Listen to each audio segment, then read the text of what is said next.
I just saw Jurassic World Rebirth and I have a bunch of thoughts. Also, my cat Mortimer is here because he's excited because this movie has like a little friend dinosaur in it. It's one of the first ones of those, I think. I don't know, didn't the fifth one have like one of those little charging dinosaurs? I don't know. Anyway, this movie is Jurassic World Rebirth. It is a humongous blockbuster from this year. Stars a bunch of stars: Scarlett Johansson, Jonathan Bailey, Mahershala Ali, Rupert Friend, among others. So this is technically Jurassic World 4, or I guess Jurassic Park 7, and that's not counting all the cartoons that people like and say are good. So my first thoughts coming out of this movie theater are, it was okay. As time has passed, my thoughts have gotten a little sourer. The more I think about it, the more I think there were some ideas that were interesting, and some parts of this movie that I did think worked. But for the most part, I think it just kind of happened.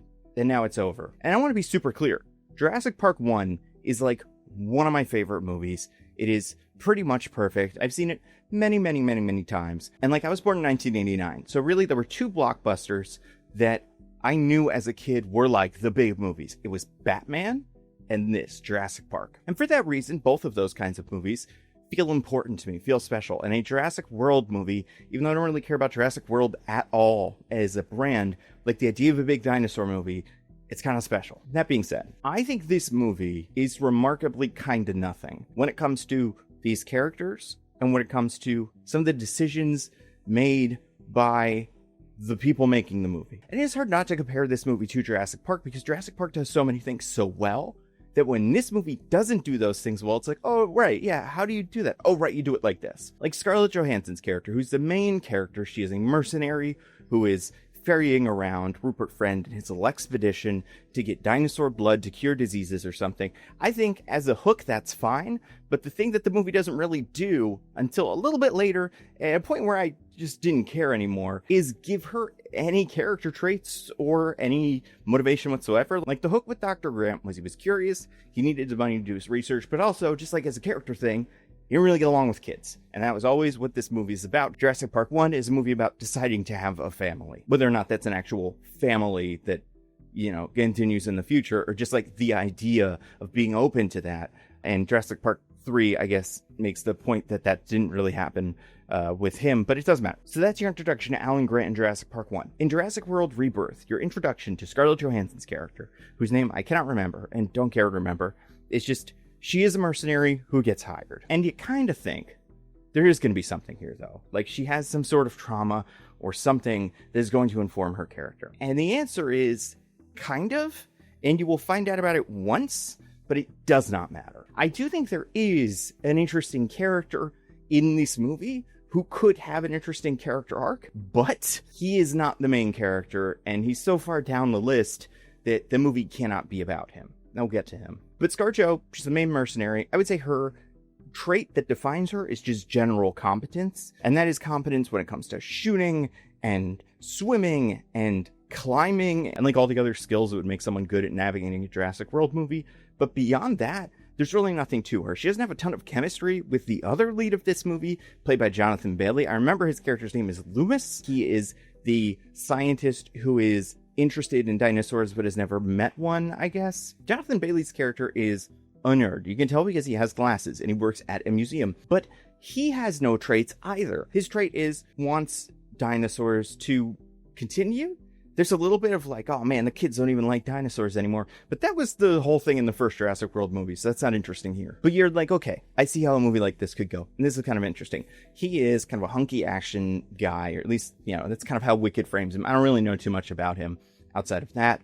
But like, he is playing this character, and ScarJo, if, you know, the Avengers wasn't a humongous part of her background, would be like the smaller woman, and you kind of figure the roles would be reversed. So like, seeing that play out here is kind of interesting, where she's the cool, tough action lead, and he's the kind of mousy scientist who doesn't really want to be here, but like really wants to get the information or whatever. But the way that they screw that up is he also doesn't really have any character traits. He is also just generally competent. There were a lot of times where him and Scarlett Johansson both have to do a thing, and they're both like, I could do it. And she's like, no, I could do it. And he's like, I could do it though. And you're like, either of you could do it. It doesn't matter who does it. Like, you're both the same. And they're so similar that by the end of the movie, you kind of forget that, like, it's like, oh, maybe they're gonna be a thing. And on one hand, it's kind of nice that you can have a movie like this that doesn't, like, sexualize the hell out of either of these people. But on the other hand, like, this is Jurassic Park. We had sexy Ian Malcolm. We could do that with Jonathan Bailey here. That could be fun. I'm not saying we have to fully do it, but like, I don't know, man. Maybe do it. Maybe just do, because that'd be something, because that'd be kind of interesting. But their two characters are so boring. I would say the other two leads on the dinosaur mission part of this story. You have Rupert Friend playing a rich guy, and this is a Jurassic Park movie after Jurassic Park 1, so the rich guy is bad and dumb. He is evil and only cares about profit. I guess that's not true. Jurassic Park 4 didn't really have that, but like 5, 6, 2 probably. I don't remember what happened in 2, but definitely like 5 and 6 had that. And this character was kind of interesting because he had goals that at some points forced him to butt heads with other characters, and that led to conflict. And he's the only character on this side of the movie that ever invites any conflict into the plot. So like, on one hand, he's not that interesting. The movie doesn't really change if he's not there. On the other hand, he's the only person that's like, we should do this. And everybody else is like, but we should do this.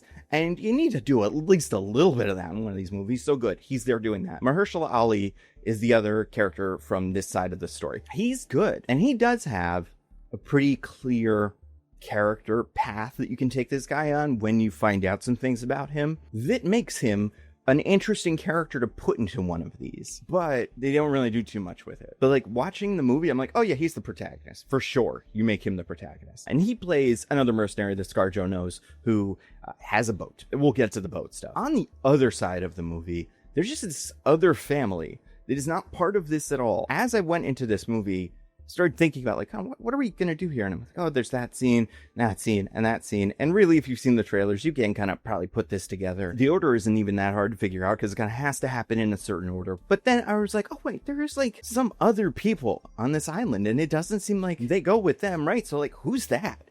And the answer is, it's like another family that like could have been the main characters of this, or like if they were more interesting, could have been the main characters of their own Jurassic World movie or spin-off or whatever, because they're just people who end up getting sucked into this whole big story.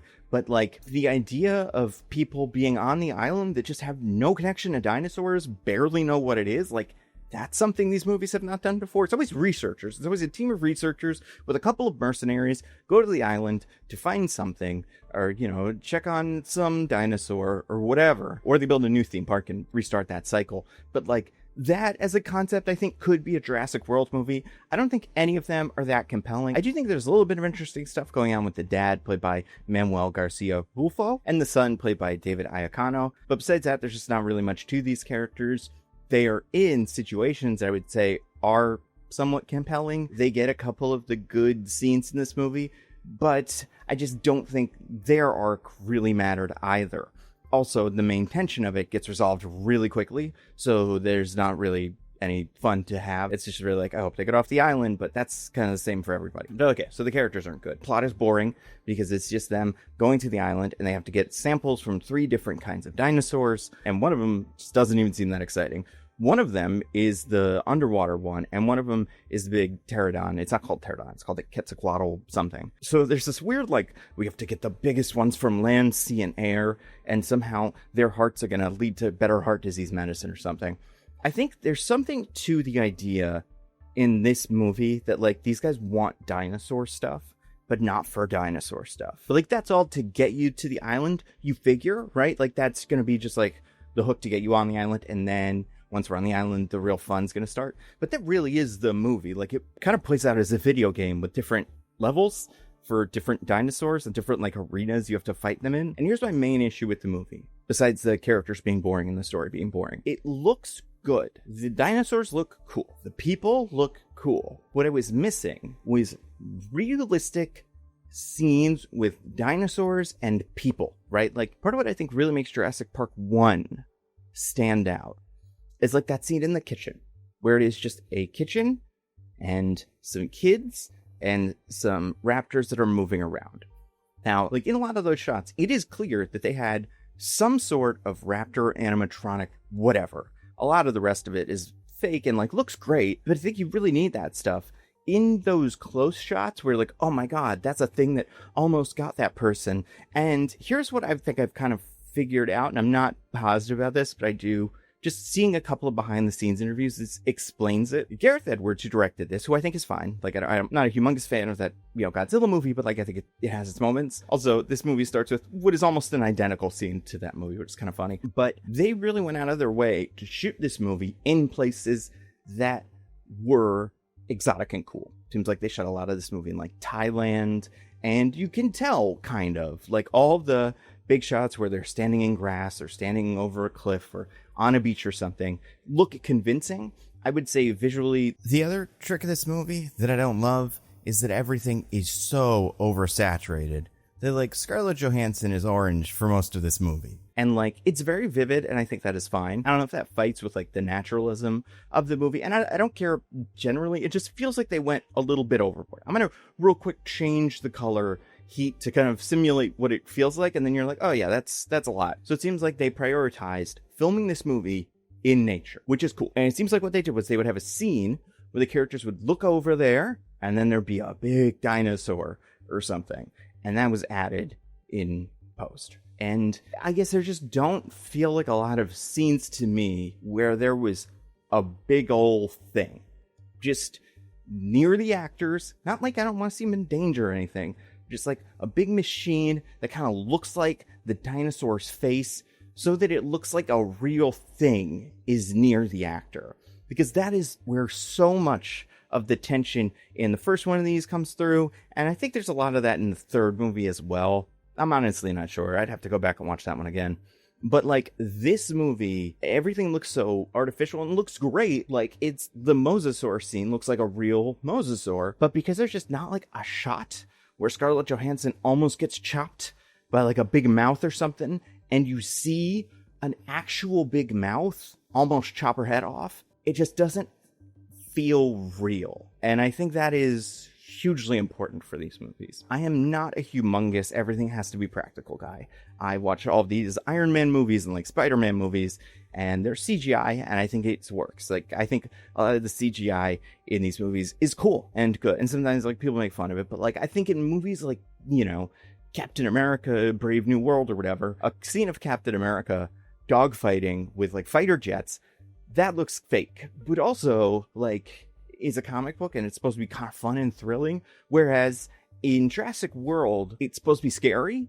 And I think a lot of that fear comes from those real moments. And I'm sure you could show me, behind the scenes thing where they have a big animatronic, whatever, but it just didn't feel like it. So even if they had them, I didn't get that sense. So they were filmed in a way that was like kind of didn't work. But to me, it feels like they just didn't do a lot of that. There were not a lot of practical effects, and I think for a movie that is supposed to be a kind of horror movie, you need those. So like that is a big problem, and I think what is holding this movie back from, we already talked about a lot of things that are holding back from being good, but I think you can get away with characters that aren't that interesting if the dinosaur stuff is just cool, and I don't think they get there with this. Like, I think it's cool, but I guess it doesn't feel it's dangerous as I think it's supposed to. Let's go through some of the dinosaurs. Scene with the T-Rex I think was cool. The D-Rex, I believe is what it's called. I've seen people calling it like the Rancor. Fine. I didn't really get too much of it. And I think there's a point where these dinosaurs are just scary. And it's like kind of T-Rex. And it doesn't matter how much scarier you make it look. It is large and has claws and has big teeth and will eat you. And like, unless it's super smart, like a raptor, or it can fly or do something special, it just doesn't matter, I think. The idea that, by the way, this is an island of like the misfit toys, kind of like if you did an experiment and tried to clone a T-Rex and give it a big shell or something, and it didn't work, they would put it here for a reason that they kind of explain, but it's very stupid. For that to be the case here, I don't think any of the dinosaurs in this environment are particularly interesting or crazy. Like, I think you could do like a snake with a big T-Rex head. Like, that would be crazy. Yeah, just like we had a point of diminishing returns with things that are bigger and scarier than the T-Rex. And I think what they did in whatever it was called, the Indominus Rex in World, was it was really smart and it could camouflage. It had like superpowers. And this one, it just, I don't know, it's just big and weird. There was like a mutant raptor thing that was kind of cool. The Quetzalcoatlus or whatever, the big pteranodon, scary, weird looking, dangerous. I don't think its scene was nearly as, like, scary as the Pteranodon scene in... And man, people are going to rip me apart for my dinosaur knowledge. I said in the beginning of the video, I'm like, I watched a lot of dinosaur stuff when I was a kid. I did not maintain a lot of that knowledge. But in 3, there's a scene in, like, the aviary. I think that scene is pretty effective because of, like, the mist that makes it hard to see these things. So, like, this one just didn't really have that. Oh, one other thing. There was a little friend dinosaur, like I was saying, that is, well, I believe named Dolores. Cute. Good. You know, you gotta have a Baby Yoda, you gotta have a minion, and this is that, and I could have been worse. I will also say the plot doesn't twist in a way that's interesting, and I don't think it needs to twist, but because the characters are so straightforward, and the plot is so, 1, 2, 3, that you're kind of like, okay, well, what's the hidden agenda? Or, like, what are we not being told? And I don't know if it's just because they want this movie to appeal to literally everyone on planet Earth, but, like, there's just very few moments in this movie where people have motives that are not what they're showing. Now, there is a thread. It's stupid, and I didn't like it, but whatever. What we have not talked about so far is the one bit of the movie that I think fully works. Okay, maybe there's 2, but one, I would say one really, really works. And that's the mosasaur bit. Though that's the big dinosaur, it's like a big evil shark. And I liked that bit a lot because I liked the movie Jaws. And they, for about 15 minutes, just do Jaws, and it's not exactly Jaws, but, like, it's Jaws. And, like, you could tell because there's a couple lines at one point a character says, like, this is my expedition, and another character says, well, this is my boat. And that's something that Quint says to Roy Schneider's guy. So that makes me feel like that moment was supposed to evoke Jurassic Parkness. Like I said, that I think the family showing up on the island alone, if they were more compelling, could be its own movie. This could be its own movie. Water Jurassic Park. I think this should have been the movie. A, it looks cooler. B, boats are cool. They have a cool boat.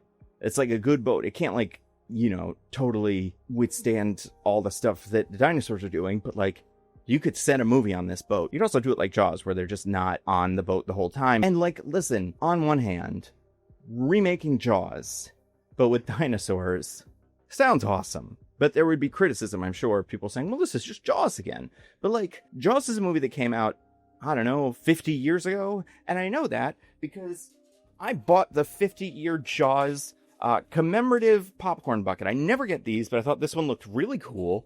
And I do really, really like Jaws. So that's like a 50-year-old plot that people have tried to remake. And I think very recently one director did what I think was a beautiful homage to Jaws. But, like, this was also the only moment where the scale of the dinosaurs felt like something. Like, it felt scary. Because our main characters were in so much just plain old danger, and because Jaws is a good movie. I think that would have been, I don't know if you would have called it Jurassic Sea or Jurassic Ocean, or you could have just called it Jurassic World Rebirth. I think you'd want something else, maybe Jurassic World Red Tide, maybe Maelstrom or something like that. But yes, like, this was the part of the movie I liked, and I think people knew that who were making the movie because this was a lot of the trailers. I think it looked good because they were on a real boat, probably. Like, not like it doesn't have to be on the water, but, like, they had a real set, so all that looked real. And because most of the terror of one of these things is that it's underneath you or something, you can get away with that. You don't have to show a dinosaur the whole time. It's perfect. There was another scene that I believe is the scene that people were upset was not in Jurassic Park 1 because it was in the book.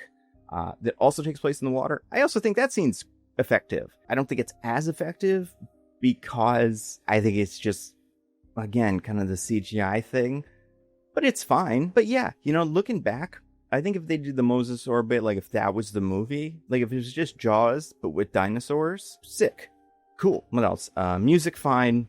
I really feel like they did the Jurassic Park, like, suite, whatever that is, way too early. I don't remember exactly when it happened, but I remember hearing it and going, we're not saving this for, like, when we see the dinosaurs for the first time. But, who cares? Yeah, I really, like, as someone who loves Jurassic Park 1 and has no strong feelings about any of the Jurassic World movies, I think this was about as good as the first Jurassic World movie in that I watched it, there were some cool moments, the characters were nothing, and it has, again, like all of these, failed to recapture the magic of Jurassic Park, but, can anything ever recapture that magic? Probably not. I imagine this will make a lot of money because these always make money because they're dinosaurs in them. If that's the case, I don't know where you go. They don't really leave too many doors open. I know it was a joke that, like, originally there was, like, the leaked trailer and it was just some weird AI image of, like, Scarlett Johansson slowly morphing into a dinosaur. I don't think you need to do that, but I think there's something there. Some sort of human dinosaur hybrid could be cool. Like, I think the direction you go in, I don't think this worked. Getting Gareth Edwards and making it really real, like that first Godzilla movie, I don't think the value of that really panned out. So I think then what you kind of got to do is do what they did to those other Godzilla movies and just go crazy with it. Do all the silly stuff, and you can come up with reasons that tie into the other movies or whatever. But I think that would be fun for an audience, and it would feel new in a way that this just doesn't. So in conclusion, if you have 2.5 hours to kill, you could do worse things than watch Jurassic World Rebirth, but you could also watch Jurassic Park or Jaws or another movie that's better than that and probably have a better time. But if you want to see fancy dinosaurs, you don't have a ton of options. So this is the first of our big July movies. We've got Jurassic World Rebirth, we have Superman, and then we have Fantastic Four First Steps. Honestly, right now, I'm like, I think this is going to make those other two look better by comparison. Like, if this was a huge, like, everybody loves it smash, I think those movies would have a little bit more to worry about, because it's like, do we even need big budget superhero movies anymore? Because look, Jurassic Park movies are great. And that's like the genre. The Jurassic Park movies can rival comic book movies. So like, I think that could be a narrative. I'm sure this will still make money, but I don't think this movie will create that narrative. If anything, I think what it looks like we're getting from Superman and Fantastic Four First Steps are just something different. And like, this movie is something that is very similar to everything that has come before it. So maybe this movie will make us appreciate the differences in the other movies. I don't know. I will also say, and I said this in a previous video once or twice probably, Jonathan Bailey, he's my Cyclops now. I'm revising my plan, whatever it used to be. I can't remember. It was the guy from Umbrella Academy.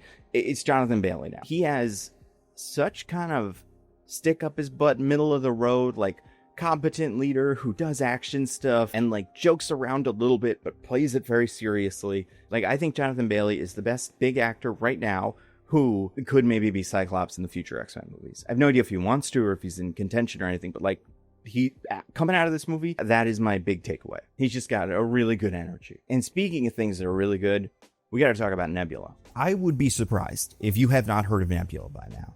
It is a subscription streaming service that I and a bunch of YouTubers created back years ago. Not that long ago, but like, it's been around for a little while. The goal was we wanted an ecosystem where we could exist outside of the algorithm, so we wouldn't have to cater to views and stuff like that. We'd make the videos that we wanted to make. At the same time, we wanted to have space to make original projects with bigger budgets, and we have some really cool ones coming out. Obviously, there's stuff like Jetlag, which is hugely popular, and I don't need to explain probably what jet lag is to you. There's also Abolish Everything, which I really enjoy. Patrick Willems has a short film coming out soon called The Dinner Plan. Maggie Mayfish has a series coming out soon called Amy's Dead End Dream House, which, from what I have seen, seems like a take on like a Pee-wee's Playhouse, one of those shows where like the furniture talks to you, but with a more contemporary twist. And I think Maggie and her team are really smart and funny. I cannot wait to see this show. And then one of the biggest things we have coming up is a show we're working on called Subliminal. It's an anthology. It's very dramatic in the vein of things like The Twilight Zone, but instead of being based around some funky science fiction concept or whatever, this is all just based on complicated human relationships. A bunch of cool YouTubers are writing and directing episodes of this. We have actual actors doing this work. This is going to be really exciting. And one of the episodes, one that is going to be directed by Patrick Willems, is written by me. The episode is called Power Trip. I, again, don't want to spoil it because just when it comes out, you watch it and you'll love it. This is really my first like Nebula original thing, so I'm very excited about it. I've been writing it for a little while. If you're like, why is some of the video frequency slowed down a little bit? But I'm done with it, so that's the best part. I've written it, so there it is. It's there. So it is up to Patrick and our production team to put this episode together. I think it is going to be really cool, and you're going to be able to watch that exclusively on Nebula. You can also watch all of my videos early and ad-free, including Nando Cut videos, which go up maybe a couple hours before they go live on YouTube. But still, that's early. You're seeing it before anybody else. And a yearly subscription to Nebula is a steal already at $5 a month or $60 a year. But if you go to go.nebula.tv/ The Nando Cut, name of the channel. You can get a year of Nebula for just $3 a month. It is a great deal. It's a great way to see all my videos. There's a bunch of other creators on Nebula who you definitely already like, and there's a bunch of others that we're bringing on as, you know, time goes on. Who knows when you're watching this video? Check out Nebula. There will be people that are not on there when I'm recording it, and we have some pretty cool ones that I'm excited they're going to be part of Nebula, and we're always growing. So anyway, that is my pitch for Nebula. So watch my videos early and ad-free, and watch Subliminal, specifically my episode and all the other episodes, when they are released in the future. I do not know exactly when, but we're working on it right now, and I'm sure we will have more updates. So follow me on, you know, Twitter and all that stuff. I'm Nando V Movies all over the internet, and you will see updates from me. That's all I got. Stay safe. See you next time.